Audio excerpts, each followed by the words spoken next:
Having a picklelicious day today. You're either having a sweet pickle day or you're having a sour pickle day. You choose what kind of pickle day you are having. But I'm all about pickles, and I got my pickle stuffies. I got some more pickle stuffies. I have my emotional support pickle, which you can barely see it, but there's a little pickle at the bottom. And my emotional support pickle motto: life isn't always bread and butter. So this pickle is here to help you deal with all that life throws your way. I will always be around to let you know that you are a big deal. And I'm wearing my shirt. I'm kind of a big deal.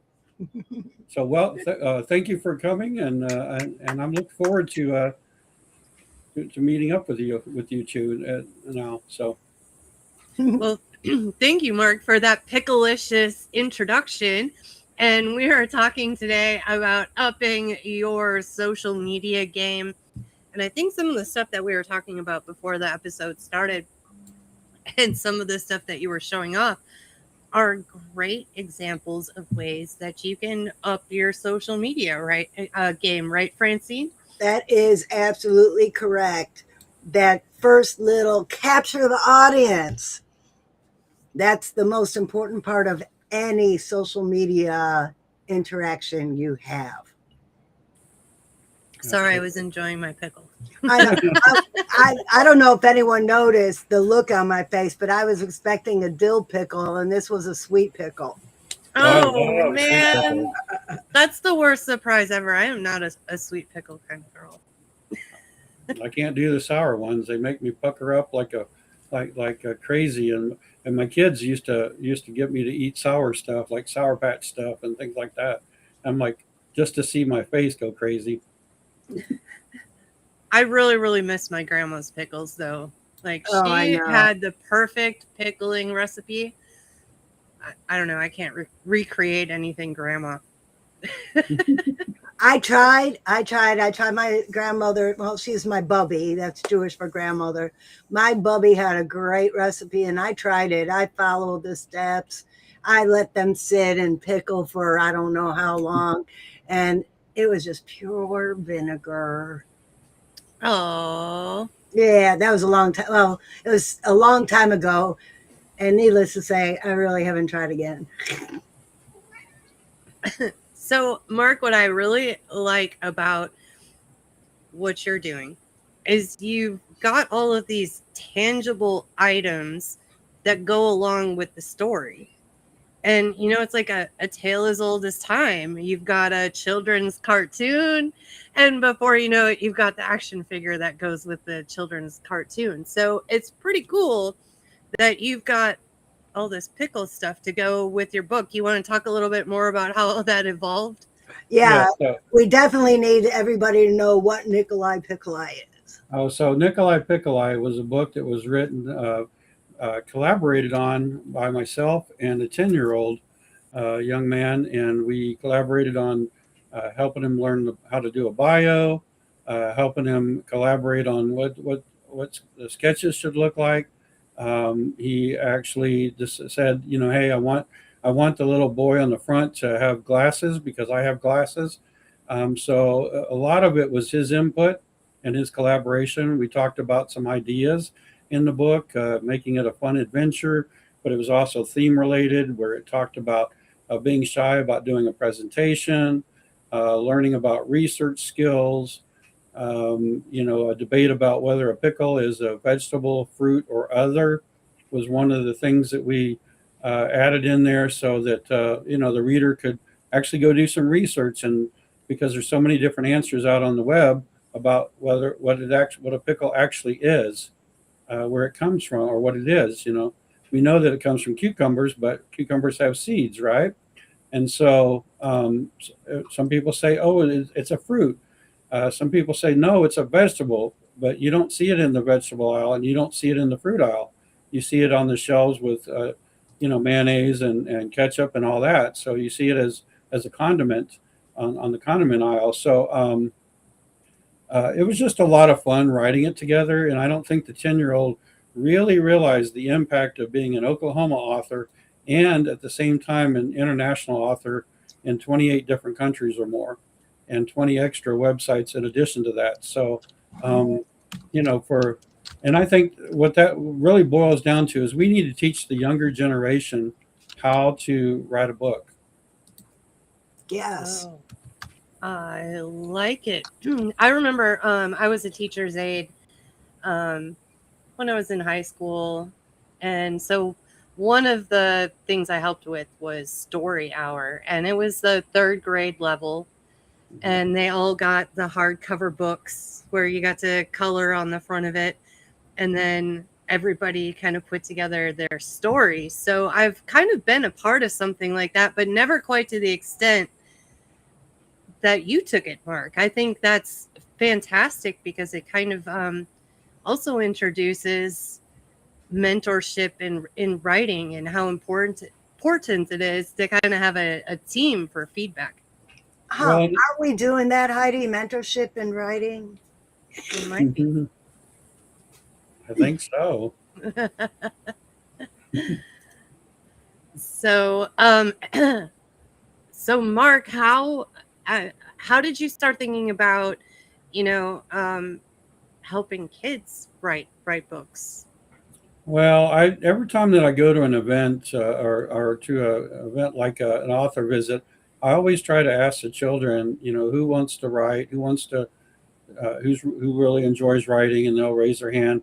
Who enjoys, you know, drawing and stuff like that, and I try to encourage the kids to, you know, follow in that passion that they have. I said, you know, you can write a book. So a lot of times they think they can't write a book, but you know, I've seen children that are 9 years old who have written books all the way up to age 90. It's really encouraging them to write, and that's the reason why one time for Halloween I dressed up like a composition notebook, was because I wanted the kids to realize that, hey, it's Halloween, but guess what? I'm a writer, and here's my composition notebook, and here's what you use in school, and try to encourage them to write more, because that is a big issue in schools. Is there, you know, in some schools they're not writing enough, you know, and children need to be able to learn how to write creative stories and things like that, and I think that's a really good thing to do. If we don't teach them today, who's going to write all the books of tomorrow? Yeah, no, believe it or not, which I didn't know this until a couple of years ago, that several children's book writers used the stories that they wrote in second grade, Really? second, third grade. Yeah, they actually have taken stories and written children's books off of those stories that they kept for around a long time, you know, a long time, you know. So you just never know where these stories can come from. I hear a lot about that from the music artists that I work with as well. They're like, you know, I've been collecting songs since I was 7, 12, you know, and it's kind of like Mark was talking about, where, you know, something gets written and it gets put away for a little bit, and then you revisit it and revise it, and it turns out to be something spectacular. Yeah, We I think lost Francine. She was making and now Oh she's yeah, gone. But oh yeah. Well, and I think that a lot of people have they have stories in their mind, and when a lot of the customers will come up, or potential readers or whatever, they'll come up to my table, and they'll say, "Well, I have this story in mind, but I just can't. I just don't think I can publish it or write it." And I said, "You've got great stories, you know, and you know, tell people about them, because somebody out there wants to hear your story." You know, and it's based on experiences. It's based on children, grandchildren, a work environment, interactions throughout the day. Like one book, I actually did dialogue, or where the dialogue from the book actually came about because I actually throughout the year started texting myself all this dialogue on one of the characters in the book, and a specific event that happened, and I just wrapped it around that event and used the dialogue for the year and put it in the book, so that the, you know, the reader could see that, hey, actual words like, you know, I'm coming to your house at 47 were actually words that you know, that the character was saying. So it wasn't something that I just made up off the top of my head. This was actual dialogue. oh, I see. Well, and of Jody who's a fellow children's author of ours. we went to Nashville this weekend for the Children's Author Summit. And on the drive there, we started writing our collaborative book. Her character, Soldier Mom, is coming to Camp Confidence to talk about getting deployed. And it's real life situations that make the best stories. They do. So, Mark, what do you have to say when somebody's thinking about telling their story, but they're really like, is anyone really actually going to care about this? Has anyone ever said that to you when you've encouraged them to tell their story? Yes, yes, and that's why I do from time to time. I do what's called intro to publishing at a library, or at one time I did it at a coffee shop in a bank. There was they had like a room that you could go into, and the coffee shop was next to the bank inside. And what we did is we had an intro to publishing, so anybody who wanted to learn about publishing a book could come. And I think the hardest part is getting over the first hump of getting started. I think that's the biggest problem, is getting started. They know that they have a story, but they think it's harder than it is. I mean, it's right now it's easier to self-publish than it ever has been. And so they're thinking that they have to go through a massive amount of traditional publishing and other things and contracts and all this other stuff. And I'm like, you don't have to do that. If you want to go that route, that's great. But the doors have opened up for self-publishing. It wasn't like that when I was first learning about authors. It was more traditional, but now it's opened the doors for anybody really to start publishing. And if you are thinking that you have a story to tell and you're not sure what to do next, well, we are teaching the process of getting published in the Believe You Can anthology. You come in and write one little chapter, which can be the beginning of your story that you want to tell. And then we take you through the process of getting it edited, we do the formatting and all of the uploading and all of that, but we keep you in the process so you could see what's being done. And then that's only 10, maybe 20% of the process. The big part of it is, what do you do after it's published? And that's the part that the Believe You Can program is talking about. How do you promote yourself and your book after it's published? But right now, I just dropped that editing note. Mark is working with our editor, Terry Wells. And if you haven't met Terry yet, you could go back and find some replays of the 2 sessions she did with us. She edited my chapter right here on this live stream.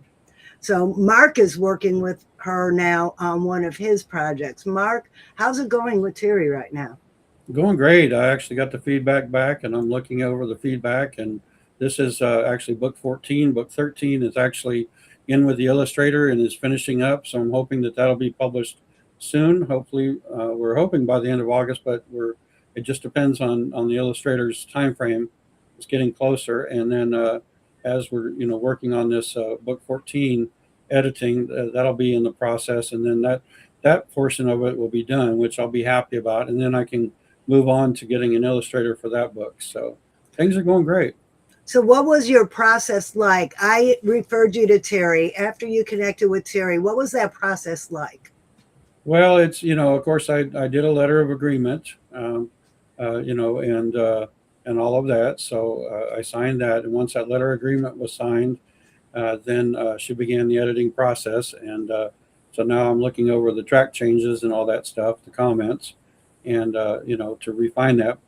She's actually the second editor. The first editor was at a conference for the Oklahoma Writers Federation. They had a lady that was doing an editor was doing some free critiques, and so I was able to really polish it into a little bit better works than what I had. I had a couple of issues on some point of view things that I was working on.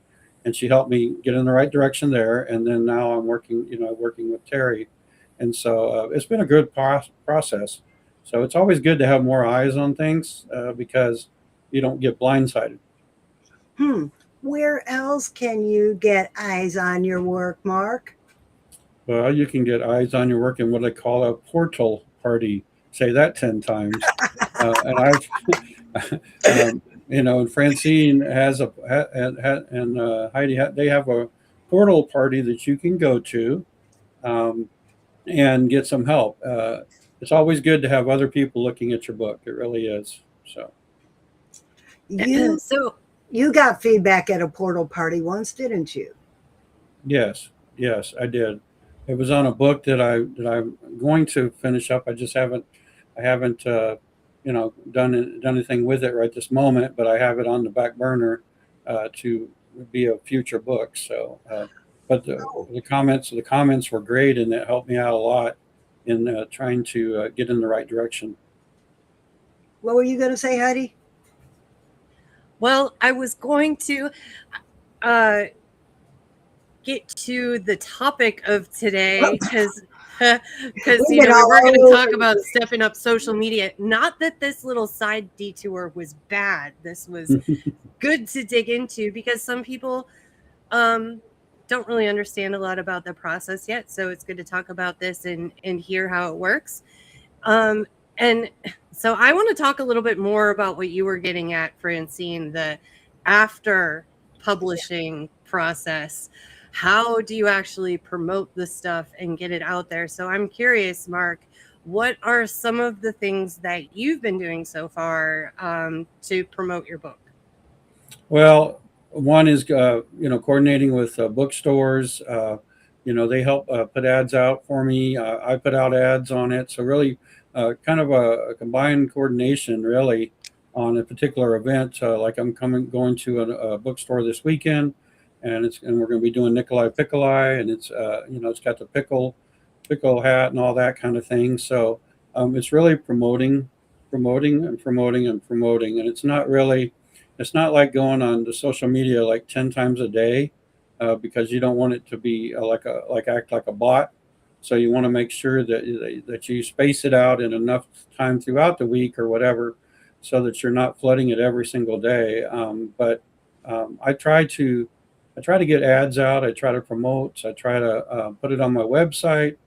I try to promote it different ways in groups and things like that. I find what I do is I also look for the local kind of community Facebook pages, things like that that relate to that community, so I can put the ads on their pages. And so I kind of really try to fine line it, you know. I like what you said pretty much about team promo. Working with other people to plan an event. That way, you're not the only person that is trying to get people to come down for the event or check this out. That one is really stepping up your game. And then when you also do that on social media, so do you do any of that stuff like when you partner with people and you're doing posts and things? Are you tagging those organizations that you're working with as well, like when you're doing the promotions? With tagging, I need to get better at tagging. I'm still learning the technology and all that stuff of tagging, but I need to be better at doing that. But I do put it out on. I use a program where I actually, instead of going on each individual site, I just use a program that I can write up my ad, and it'll send it to all those social media sites that I have logged in there, which saves me so much more time to be able to do that, to go search for other groups and things like that. But I do try to share a lot, and not only my events but other authors. When I go on and see them, I like them, and then I share them, and so I try to do that too. So I try to reciprocate because it's not all about me when it comes to those kind of things, because I feel like you don't want to be that kind of author. You want to be the kind of author that is not afraid to collaborate with other people, collaborate with event coordinators, finding out who they are, not just going to a store and saying, hey, can I do an event? You need to find out who those event coordinators are and keep that constant communication. And then when you're done, making sure that you say, thank you for inviting me. That is so important to the event when you're finished, is thanking the people that you're there with, and also thanking them in email and that kind of thing. So uh, it's very important to keep those relationships going. And really, it is about one thing: relationships, relationships, relationships. Yes, absolutely. And Mark hit on something is collaboration and relationships. And when we do our Believe anthology, you are automatically connected with every author in the anthology. Form collaborations with all our fellow authors, because that is where you're going to get your promotion. That's where you're going to promote each other. Mark and I are in a children's authors group together, and we all support each other. If you're a children's author, we'd love to have you join us. But the Believe anthology family can be that community for you if you're an adult. I don't want to say adult author because I've been warned. It makes it sound like I'm writing adult books. Not that kind of book, but books for people over the age of 18. There you go. General literature kind of books. General literature, books for adults. Yes. To be a little specific there, because when I say these are my children's books, but I write adult books too, people assume it's the other kind of. You know, we were just talking about that with rating your videos, since we're talking about social media and posting videos and stuff like that. You know, there's like the adult rating or the R rating or whatever. Yeah. Even if you're swearing in your video, that doesn't mean that that's like that highest R rating.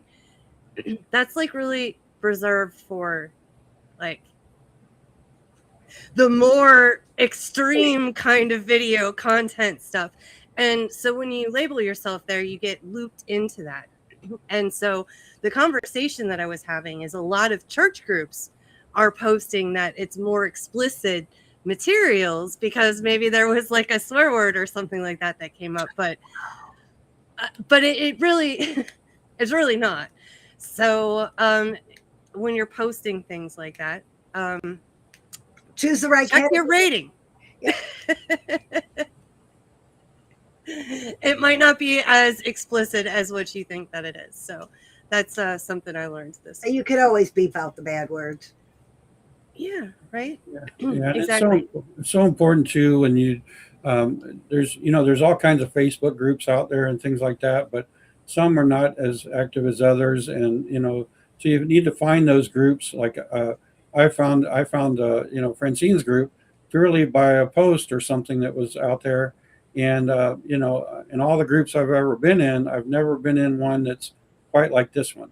I've never ever been in one that's where you two, I listen to you when I'm not on live here, and I get a lot of encouragement on what you say and what you're doing, and I think that that's what you need as an author or musician or illustrator, is you need that connective groups. You need to go to conferences. You need to be able to do those things. You need to find a writing group if you can. A lot of bookstores now are forming writing groups. New ones are forming the writing groups, and be a part of those. Be a part of the groups. I mean, why should you do this alone? And I see authors that get so frustrated that want to quit. They want to do this or they want to do that. They don't want to do it anymore. That kind of thing, and they get the imposter syndrome going, and they can do it. They really can. So I've actually got a Facebook group that I've been talking about imposter syndrome, about do you have that kind of thing, and so it's important on those groups. And I keep coming back to Sue, our buddy Sue. She was ready to quit till she joined our community, and we talked her out of that imposter syndrome. And sometimes it doesn't take like an hour-long conversation to make these kind of insight switches. A lot of times it's just, first of all, explaining where it is that you're stuck and being vulnerable enough to let your guard down and say, hey, this is what I'm struggling with. And then accepting the feedback. And it doesn't necessarily always mean that the feedback that you're getting, you're going to follow everything that people say, but you are going to get different perspective than what you're able to create in your own head, all by yourself in your own room. Okay. You're limited. I have the perfect example of this. I was at a children's authors summit. Everybody there was a published author. And I was talking to one of the authors, and she said, no, I'm not an author. I'm like, what do you mean you're not an author? You published a book. And it never dawned on her that that immediately made her an author. She was no less than I am, no less than any other person in there who has published a book. You published a book, you are an author. I use this as an example all the time. My first book, quite frankly, sucked. And sorry, Terry, I know you edited, but it was the way I wrote it, not the way she edited it. It wasn't fun. It was kind of boring. It was clinical. It was academic. And it made me an author. Even though I wasn't even proud of it, it still made me an author, a best-selling author, no less. It made me an author. I didn't go around saying I'm not an author. Well, I did at first. And then someone gave me this same speech. You wrote a book and it's published. You are an author. Heidi brought up talking about feedback. I actually, would send some of my stories through the Oklahoma Writers Federation, and many states have them in different conferences. But you can enter writing contests, and the writing contests, the judges will give you feedback. They don't put their name on it or anything like that. And like you said, you can choose to take the feedback, or you can not take the feedback. But it was really good to get that feedback, because then I can look at that feedback when I'm writing or revising those stories and saying, hey, yeah, you're right, I should have done this. Or you can say, no, I don't agree with that. I'm not going to go in that direction. So, but it was good to have that feedback, which is better than not having it at all. That is true, because you could get in your head and just be in your head, and then it gets all Mm-hmm. Been there. Yeah, it ends up in like just like you were saying. Yeah. That's what it's like in there. Well, I feel like we should get our pickles ready, and we should do like a pickle toast before we get out of here. So I think everybody should get like a pickle, and we can hold our pickles up to the cameras. Mark's ahead of us. He already took a toast to Nikolai Pickle-Eye. To Nikolai Pickle-Eye. May you sell 1 million copies. Thank you so much. Thank you for having me. I really appreciate it. Now I'm going to get my mouth all sticky. I love the pickles, but I'll stay away from the sour ones though. I'll stay away from the sweet ones. We go more for both of us that way. Can you help me out? Lick my hand up. I think everybody should have an emotional. She doesn't want it. What you just told me now is each one of us just had our emotional support pickle. That's right. That's right. That's what we do here on the Believe Retreat. Emotional support pickles and clean up dog crew. Yeah. She doesn't want it. Oh man, what are we paying you for? Right? All right. That's so Mark, thank you so much for being here in the corner of the screen. Right here. QR code to go to Mark's website. It's been scrolling along the bottom of the screen as well. And with that, wait, we have while we're at it, when's our portal party is on the 30th at 3:30 Eastern. Yes. How can portal they party. find the portal party? Oh, let's put that over to, is it this one? I should have Oh, no, that's a I should have Q&A used my session. left. I should have used my left hand for the pickle. I don't want to touch my mouse with my sticky pickle hand. Okay, here it is. Join our community. There is an event tab at the top of the community where the calendar is. You'll get reminders of these live streams, other events like the Q&A session that we do once a month, and the portal parties whenever they pop up. If you want to do your own portal party, you also can find a link and information to send us a message there and just let us know a good date that'll work for you to have your own portal party. We'll invite our friends, you invite yours. And we'll get your idea out of the porta potty. That's right. All right. So if you can conceive it, you can believe it, and you can achieve it. From the head to the heart to the sticky hands. Yes, you can. And yeah. Mark, can we get your pickle paraphernalia on your website too? Not yet. Not yet. I'm actually working on getting someone to do my do the monetization and stuff of the being able to order books and other things. So that'll be in the process, probably in the fall. All right, coming soon. We'll Yeah, have to have you back when you get markmcfarrell.com. all that lined up. All right. Sounds good. All right. Well, we'll see you guys all next week. Oh, at the portal party Thursday. Yep. Porta party